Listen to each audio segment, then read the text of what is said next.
Today on Locked On Red Wings, Detroit takes 3 of 4 points on the weekend, blowing a game against Buffalo, but winning in Madison Square Garden.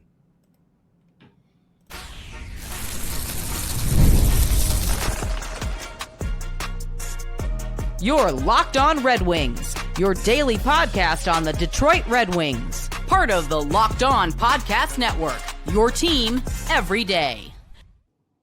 Welcome back to the Locked On Red Wings podcast. We are your hosts, Brian Fisher and Scotty Bentley, part of the Locked On Podcast Network, your team every day. You can listen to us wherever you get your podcasts. Scotty, thank God the Red Wings won Sunday night against the New York Rangers, because I was not looking forward to coming on here and recapping 2 losses in which you blew a 4-1 lead in the first of those 2. So that win in New York doesn't completely erase how terrible that blown lead was, but I think does make things feel a lot better when you can frame it as 3 of 4 points on a weekend. So we will. Oh, no, I agree. It was the fact that they walked away with 2 points certainly softens the blow, and they get the loser point. Like you really only dropped. I say you only dropped 1 point. It's very easy to say that on November 16th, but right. we'll remember that in April and see if that 1 point dropped ends up maybe stinging more later on. But yes, very nice rebound on Sunday, so we don't have to be as pissy and in a bad mood because of the Buffalo game because of recency bias. So yeah, correct. We will unfortunately break down the Buffalo game first and foremost because chronologically that did happen first. But we'll talk about the Rangers about halfway through. We'll transition, but I gotta let you guys know today's episode is brought to you by FanDuel. Download the FanDuel app now by visiting FanDuel.com and win $300 in bonus bets if your first $5 bet wins. All right, Scotty, thankfully memories are short here on this podcast. We had to take a couple minutes to regain our bearings on what happened in the Buffalo game after the win against the Rangers because we were recording right after. But we do got to talk about that blown 4-1 lead first and foremost. In that game, Scotty, what would you name as your difference maker? Man, I mean, I guess that depends on if you want to go like glass half full or glass half empty. I mean, because I mean, genuinely, like the third period was just, it was a train wreck from the Wings' perspective. And obviously it's very easy to say just looking at the goals given up and the blown lead, I guess, in general. But it's frustrating because it feels like there is, I don't know, like always something. Maybe that's what I'm trying to say. It just feels like Right. there's always something. Like it's always, there's never just like a clean start to finish hockey game. It's either they get off to a really slow start and they're this terrible first period team and they have to come back, or on the rare occasion they do get off to a hot start, then stuff like this happens. It just, I guess the third period, I mean, overtime, there was a few, I don't know, man. Let's just go with that. I'm going to go with OT, just so I'm not taking just the third period and just like obviously the collapse that happened in the third. I'm going to go with the literal game-losing sequence, which is probably as literal of a difference maker as you can. That was a complete train wreck of a defensive set. DeBrincat flies into the boards, tic-tac-toe. Doesn't flies into the boards. He gets thrown into the boards. Well, yes, correct. Yeah. But yeah, that distinction is important because sure. Tage Thompson was making big boy plays all game day that game.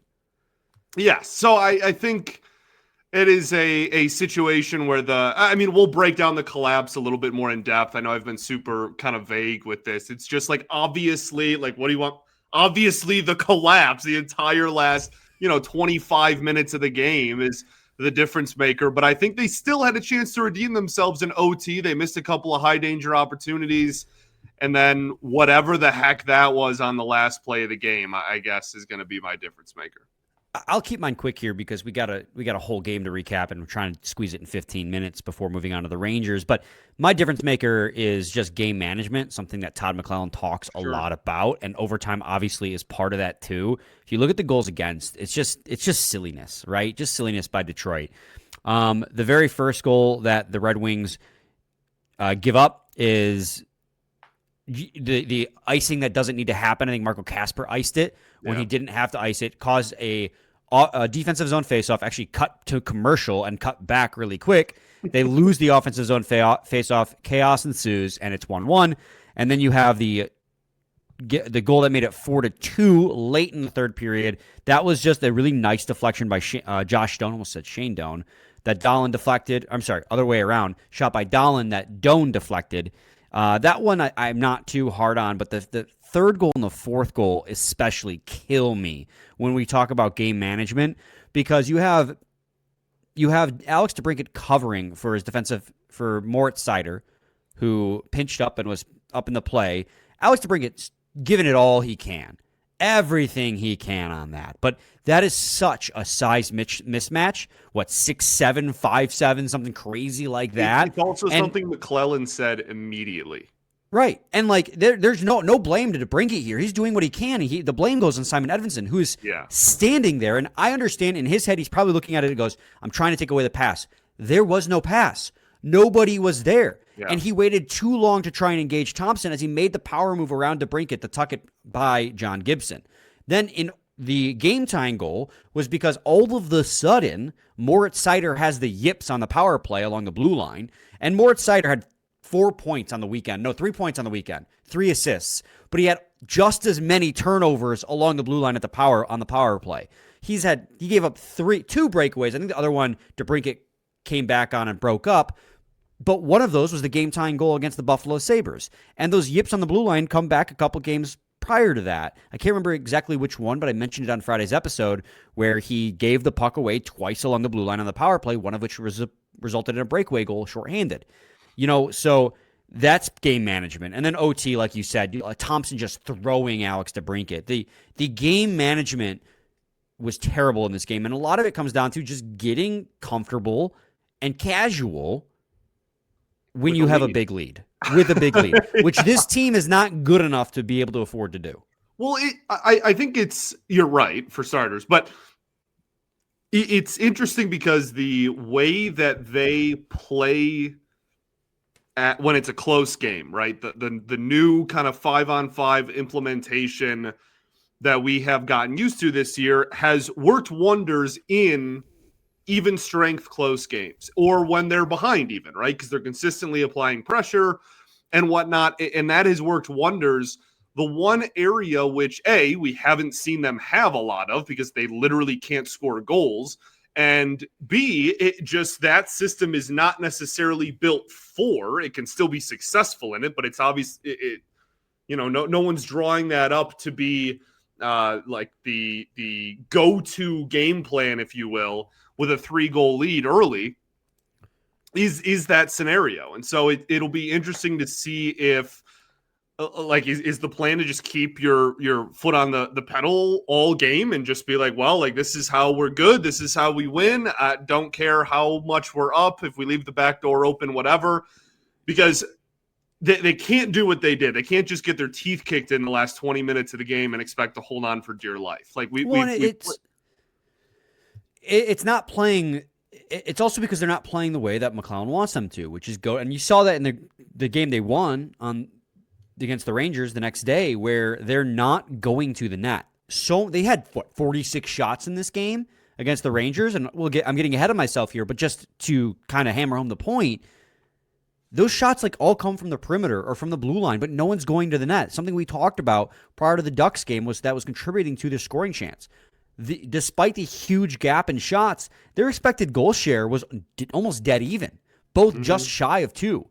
Because when the Rangers were getting opportunities, it was established zone time, cycling the offensive zone, getting to the net, and getting to rebounds. When the Wings are doing it, it's rushes, shots from the perimeter, and then no one's getting in front of quick size. And, everyone's talking about that. We're not breaking new ground here by bringing this up. Mickey Redmond brings it up on the broadcast. McClellan brings it up. Everyone is talking about it.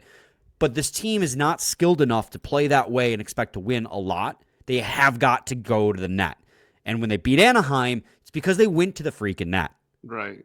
So we got to go to break. When we come back, we'll talk about notable performers from that game. We got some good performers and some poor performers. Stay tuned to segment 2 of Locked On Red Wings.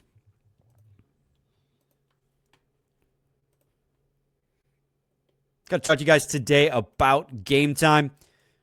Hockey season is officially here, and nothing beats being in the arena for those opening games. But let's be real, getting tickets can be a total headache. Between waiting in queues, surprise fees, and prices that jump right before checkout, it's easy to get frustrated when all you want to do is cheer on your team. That's where Game Time comes in, the app that gives fans the advantage. It's your ultimate life hack for scoring amazing tickets fast, easy, and stress-free. I've used it so many times to establish and get tickets from the NHL for some Red Wings games.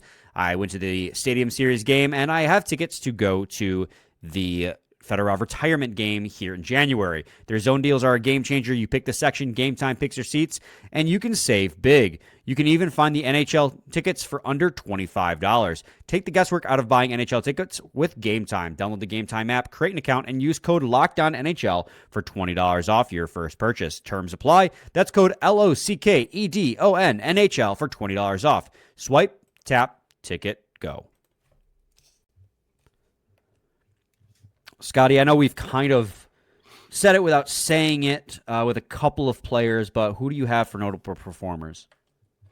Yeah, well, I mean, the weird part about big blown leads is that there are still, you still got a lead at one point. So there's still a lot of good to talk about, and there's still a lot of point producers from not only this game, but from the weekend. I mean, you mentioned Seider. Seider had one of the worst giveaways you will see in this hockey game, and a brutal turnover that immediately led to a goal. He also had, 3 points on the weekend as a whole? He was so, and we always talk about his defensive metrics and the deployments and everything.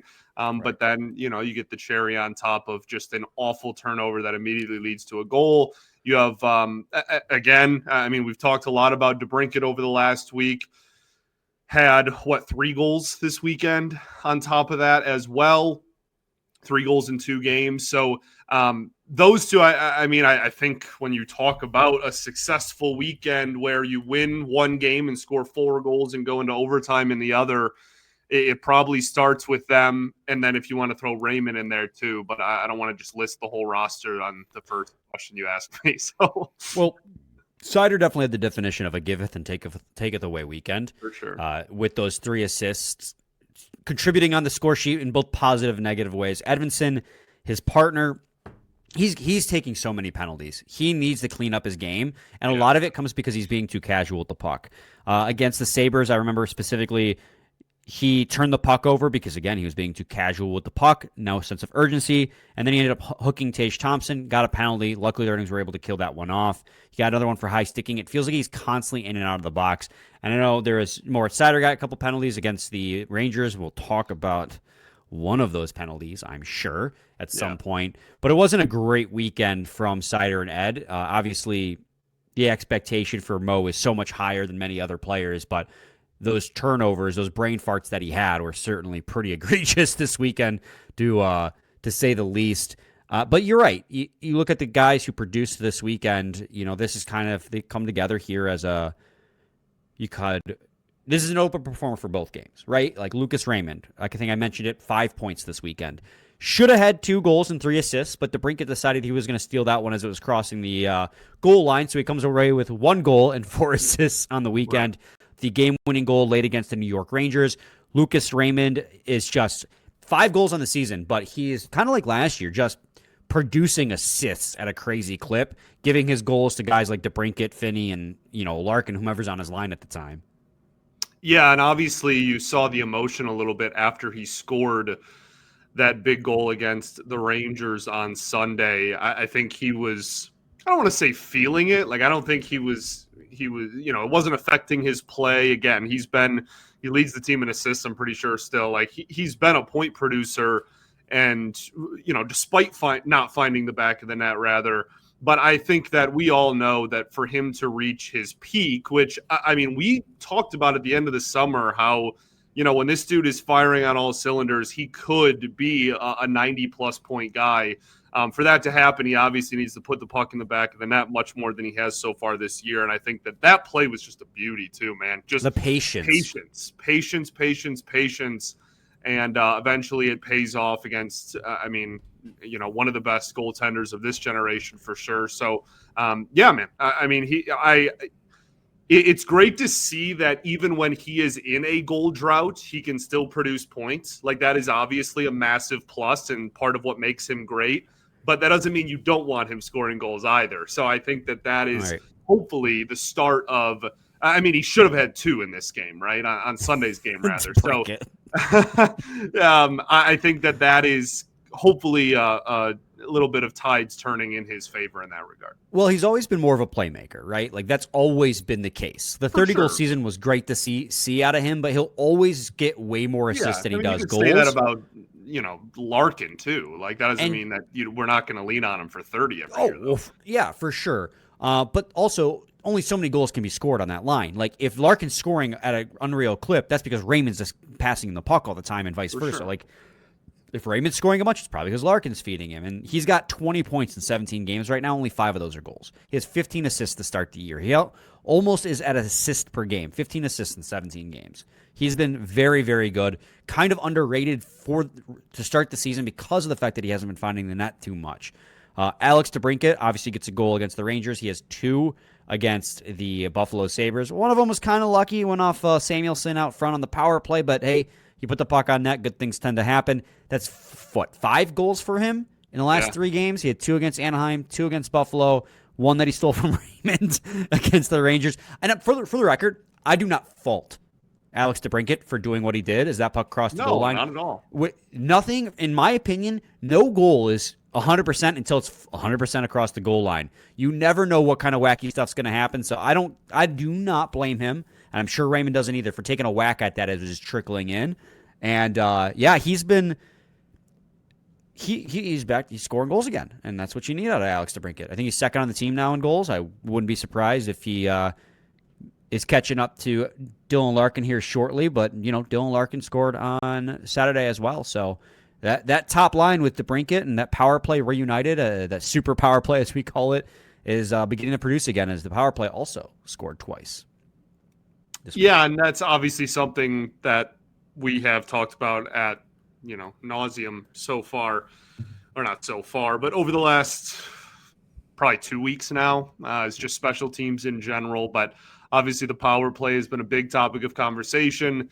This weekend they revert back to the what do we even call it? Like the super power play line. Like where I know at the end of last week we kind of talked about divide and conquer and the different power plays and in practice and whatnot, and would that stay and would that maintain whatever. And this weekend they just went right back to the well and just put all of the best power play players on the team all on that top line. And I mean, they needed every minute. The one power play they scored on, I think they were on the ice together for like 93 or 95 uninterrupted seconds. Like they, when you got a power play unit that has all of your talent on it, you're going to kind of leave it out there to dry, so to say.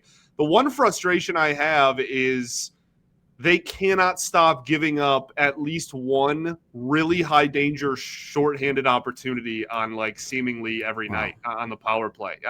Obviously they gave up another shorty against Buffalo, and then against, I almost just said Texas, against New York on Sunday, they allow another breakaway on the power play where Talbot had to make a really nice save. So I think that is something you obviously want to nib in the bud. Not breaking any news with that take, but yeah, it's again, that goes back to what I was talking about earlier with the Moritz Seider yips along the blue line.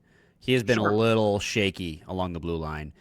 to say the least, the last few games, which is actually what got him bumped off of power play unit 1, as you saw against honestly, New York. yeah. ASP was quarterbacking PP1, and Sider was quarterbacking PP2, and he turned the puck over again for another breakaway, which I think it was DeBrincat got back on and was able to break up. But anyways, one last thing about the Buffalo game, Gibson. Wasn't terrible, was not great. And that's been kind of the trend with Gibson. He's been overall very meh. Like, he makes the saves he should, but when you need him to make a clutch save, like an overtime or on the breakaway, I've seen him get beat low blocker side on at least 2 or 3 breakaways this season already. He doesn't make that save. And you need him to be able to step up and make clutch saves in clutch situations if you want to win hockey games. Having a goalie who can make all the basic saves, that's great. But if you want to steal games, you need a goalie who can steal saves. And he just hasn't really done it all too much this season. For sure. Yeah, no, 100%. And I think that on the flip side, you have, Sunday, Cam Talbot was phenomenal. He's pretty good. Wow. Yeah. I'd argue Jonathan Quick was even better than that, but Talbot got the W. We'll talk about that. I don't think that's an argument. I think Jonathan Quick was going to be my difference maker until the Wings got the go-ahead goal. So we will talk about that game, I guess, more in depth. We've kind of talked about it here and there as, these weekend games kind of meld together when hot players stay hot. But we'll talk about it more intentionally here in segment 3. Stay tuned to Locked On Red Wings. Today's episode is brought to you by FanDuel. The NBA is back, and there's no better place to get in on the action than FanDuel, the official sports betting partner of the NBA. Even if you missed the start of the game or want to ride the hot hand, FanDuel has live bets on everything from who will score next to fourth quarter comebacks. Plus, you can even combine your live bets into a same-game parlay for a shot at a bigger payout.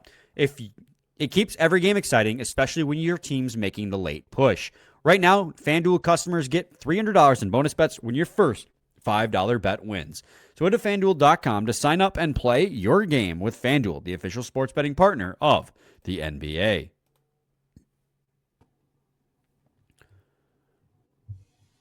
Segment 3, Locked On Red Wings podcast. Scotty, difference maker for the New York Rangers game. What do you got? Yeah, again, kind of easy, but I really do think Lucas Raymond was one of the best players on the ice in this game. Like I said, it was really going to be Jonathan Quick. And I guess even to piggyback off of that, I really do think you could still argue a difference maker. And I don't think it's fair maybe to make it one of the 2 biggest ones in the game, but it is still an inability to finish in front of the net. And maybe this is somewhat of a what came first, chicken or the egg situation? Like, is it Jonathan Quick was insane, or was it the fact that the Wings couldn't finish around the net? But we just have enough of a sample size where I'm going to say it's probably a little bit of both. And it's probably a little bit on the Wings too. They had so many, this should have been like a 5-1 win, dude. They had so many opportunities right in front of the net and just could not bury the puck in the net. So that was kind of frustrating, but again, they did win. Ultimately, we're all happy. Yay, sunshine and rainbows. So I'll go with Lucas Raymond. But I think that is certainly something that I continued to notice in this game. They certainly got better as the night wore on. I think the third period was by far the Red Wings' best period, and I don't know if anyone would disagree with me on that one.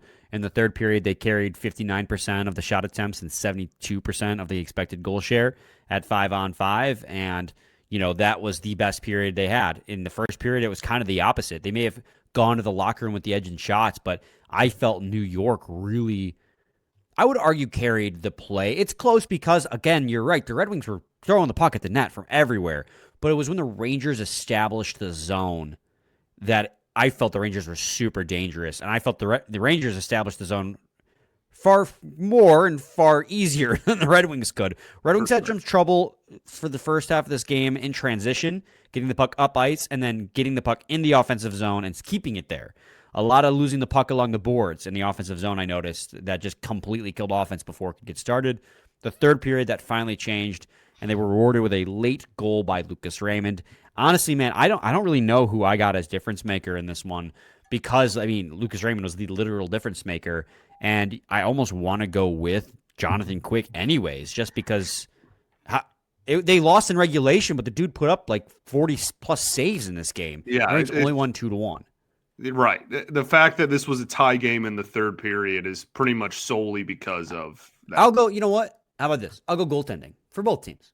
Sure. Obviously, Quick was the better goaltender in this one, but Cam Talbot, for what it's worth, wasn't tested a bunch, but he made the saves he needed to. He had a .947 save percentage, 18 saves on 19 shots. Well, Detroit really locked it down defensively. He just lost. He just didn't know where it was. Yeah. Yeah, because he got deflected in front of him. He didn't see it. Well, it was a dead rebound. Yeah. Right. Yeah.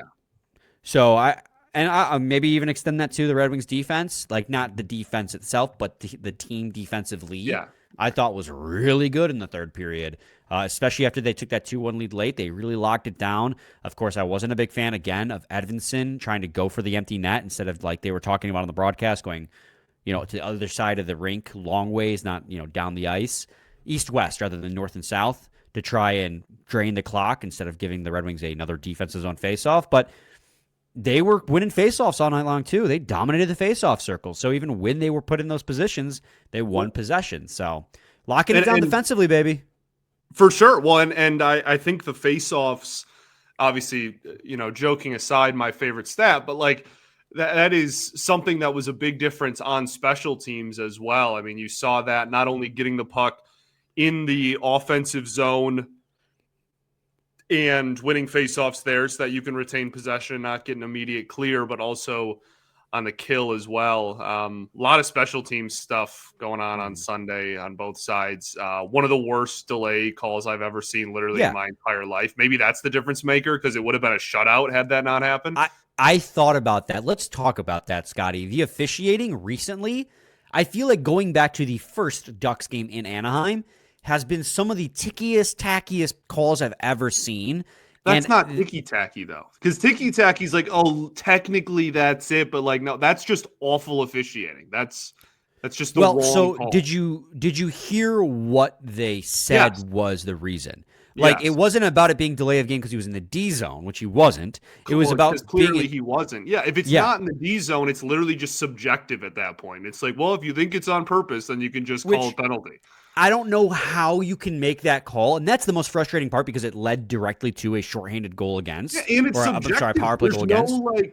There's no arguing it. Like one of the stripes can just be like, yeah, well, pretty sure that was on purpose, and you just like, what are you supposed to say to that? Okay, like cool, man. And how can you that doesn't say happen? that? They don't go on the power play, and maybe they don't score. So watching that in real time, I'm like, how can you even come to that conclusion? Like Moritz Seider was racing to the puck and was just trying to reverse it up the ice away from danger before it got in the defensive zone, and it was on its edge, and he flung it into the bench because of that.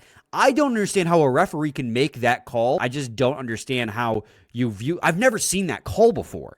I don't know how you view that and say that is a call, and then they kill that, and then you see the weakest holding call ever on the Rangers, which was absolutely a makeup call. Comfort was 100% hooking that player, and they called that player for holding when the stick was in his stomach. So, I mean, that was a makeup call, and the officiating is just and I'm sure we say this every single year. I 100% guarantee you can rewind the clock to about last year from today, and find me saying something similar. But man, the officiating has been terrible this season. It's been so bad. And this last stretch since in Anaheim has been particularly awful. Thoughts on Jonathan Quick taking it personally that Appleton shot with a millisecond after the buzzer sounded? I didn't get it. I don't understand it because you weren't even in net, dude. You were literally on the bench. And then he shot the puck half a second after the buzzer went. So it's kind of still in that grace period where it's like, he's trying to score on the empty net. But like, even if it wasn't. I agree with you.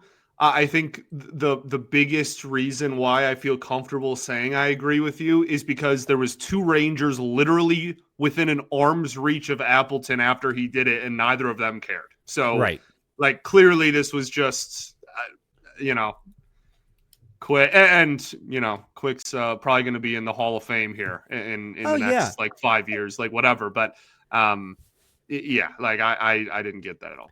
And like, it's not going to change my opinion on Jonathan Quick. I think he's still a pretty good guy, and he's a Hall of Fame goaltender. But that was a soft best moment. Goalie from this country in our lifetimes, for sure. So, It's definitely a soft moment for Jonathan Quick to be mad about Appleton shooting it into the empty net with time expiring when you're literally on the bench, like you had nothing to do, and then going after him. Weird play. Also, what were your thoughts? Color rush, Centennial versus Centennial. Yeah, I liked it. I loved it. You want some more of it? Yeah. Yeah, me too.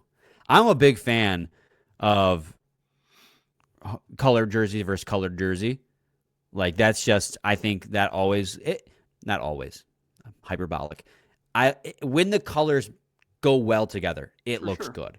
And the Red Wings red with the Rangers, or especially the Toronto blue, because in that situation, it's literally red versus blue, because the Toronto Maple Leafs don't have the red accents that the Rangers do. But it looks so, so clean.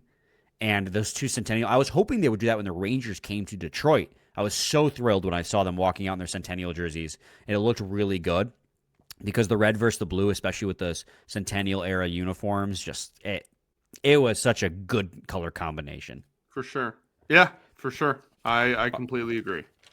I also want to shout out to, I really liked Andrew Kopp's game in this one. He looked like he had an extra jump in his step in this game. He had a couple of really good opportunities to score some goals. Their line as a whole only gave up 0.03 expected goals against at 5-on-5.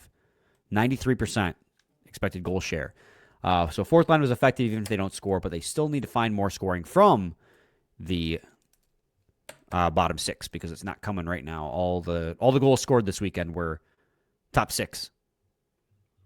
Yeah, and I think, we got off days this week, and not only that, we've already talked about that 3 or 4 times over the last 3 weeks, and I'm sure we'll talk about it again. So right.